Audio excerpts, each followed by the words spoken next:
What if I told you that the future of the Yellowstone legacy may have been destroyed in just 2 episodes?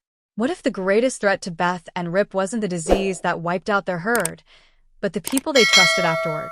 And what if one shocking death, one mysterious return, and one dangerous deal have already set in motion a disaster that no one can stop? Because after watching episodes 4 and 5 of Dutton Ranch, one thing is clear. The war has begun.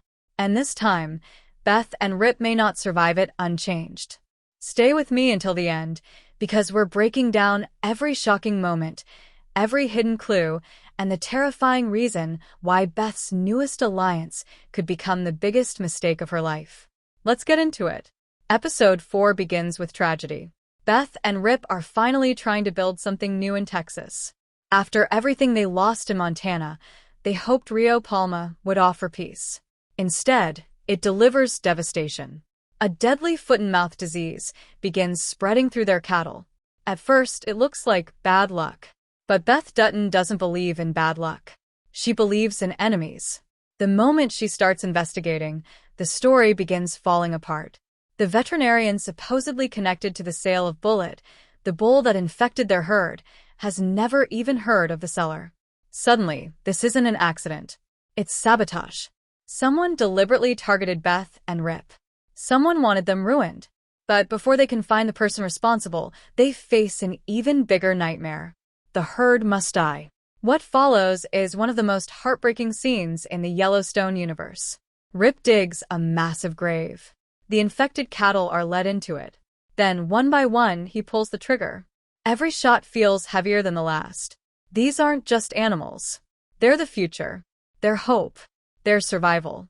As Beth desperately begs to save a calf, Rip quietly tells her it's too late. Nothing can be saved. The moment breaks both of them. For once, the fearless Beth Dutton looks helpless. And for once, Rip Wheeler can't fight his way out of the problem. As the cattle are laid to rest, Zach sings over the herd. It's emotional. It's haunting. And it reminds us that sometimes the greatest losses aren't human. Sometimes they're dreams. But if there's one thing we've learned about Beth and Rip, it's this. Pain doesn't weaken them. Pain makes them dangerous. And that's exactly what happens next. When they track down J.R. Simon, the man who sold them the infected bull, Yellowstone's most feared couple returns in full force. J.R. claims innocence. Rip doesn't care. Beth doesn't believe him. The conversation lasts only minutes before Rip drags the man from his trailer. Then comes the moment fans have been waiting for. Gasoline.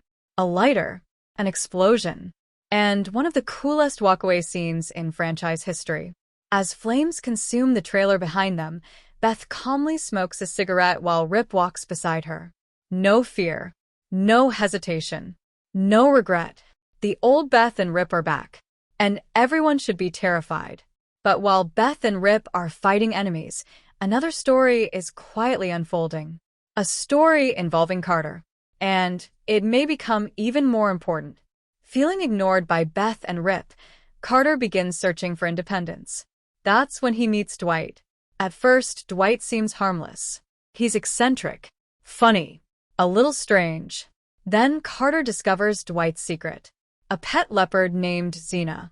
Suddenly, it feels like Dutton Ranch has wandered into Tiger King territory.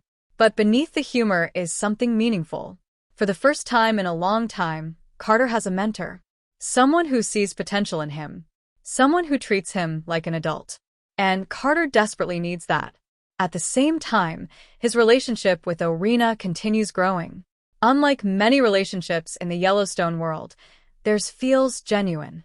Both carry emotional scars. Both understand loneliness. And both seem to see something special in each other. But happiness never lasts long in this universe. Especially not for Carter.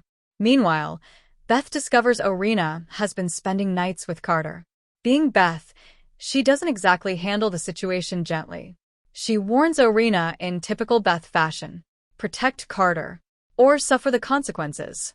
It's one of those moments that reminds viewers how much Beth secretly cares about the boy she refuses to call her son. But perhaps the most emotional scene of episode 4 belongs to Beulah and Everett. For years, both have carried pain, regret. loss. And neither knows how to move forward.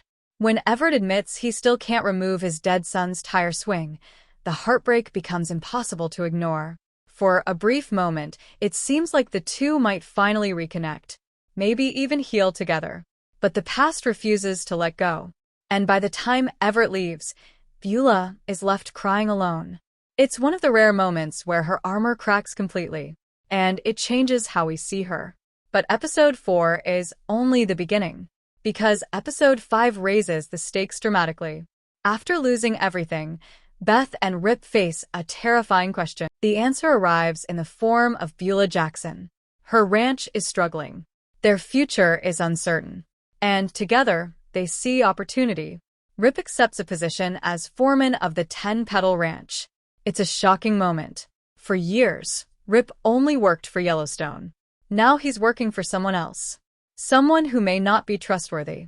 Immediately, tensions rise. Cowboys challenge him. Old loyalties clash. And enemies begin taking notice. But Rip quickly proves why he's legendary.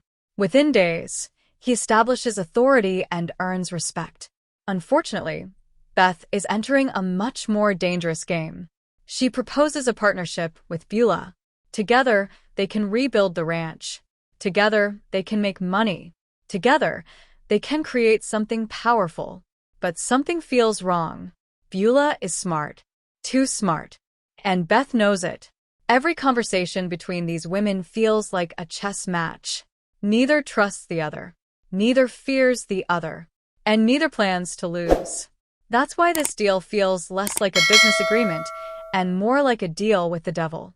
Because both women believe they're manipulating the other. History tells us that never ends well. Then comes the moment nobody expected. The shocking death. Dwight. The man who had become Carter's mentor. The man who offered him guidance. The man who represented hope. He's gone. His death feels suspicious from the very beginning. And Carter knows it. But fear keeps him silent. Just like that, Carter loses another father figure. Another person he trusted. Another piece of stability. The emotional impact is devastating. Yet episode 5 still isn't finished. Because one final surprise changes everything. Rob Will returns. The troubled son is back from rehab. And his arrival immediately threatens the fragile balance Beth and Rip are trying to build. He doesn't trust Rip. He doesn't trust the newcomers. And he brings chaos wherever he goes. The moment he steps back onto the ranch, danger follows. Then comes Rip's confession. He finally tells Beth about the body he secretly disposed of. A secret he's been carrying alone. A secret that may connect directly to the mysteries surrounding the Jackson family. Beth realizes the truth immediately. They aren't building a peaceful new life. They're stepping directly into another war. And this war may be bigger than the last one. By the end of episode 5, the pieces are all in place. The cattle are gone. The partnership has begun. Dwight is dead. Rob Will has returned. Carter is vulnerable. And Beth and Rip have entered an alliance built on secrets. The question isn't whether disaster is coming. The question is when. Because in Yellowstone history, every deal has a price. Every secret eventually comes out. And every war leaves casualties behind. The terrifying possibility is that Beth and Rip don't realize they're already losing. What if Beulah isn't their ally? What if the Jackson family has been several moves ahead this entire time? And what if the destruction of the Yellowstone legacy didn't begin in Montana? What if it began the moment Beth and Rip arrived in Texas? If that's true, then episodes the 4th and the 5th of may be remembered as the beginning of the end. And honestly, I can't wait to see what happens next. If you enjoyed this breakdown, hit that like button, subscribe to the channel, and tell me in the comments. Do you trust Beulah Jackson, or do you think Beth has just made the biggest mistake of her life?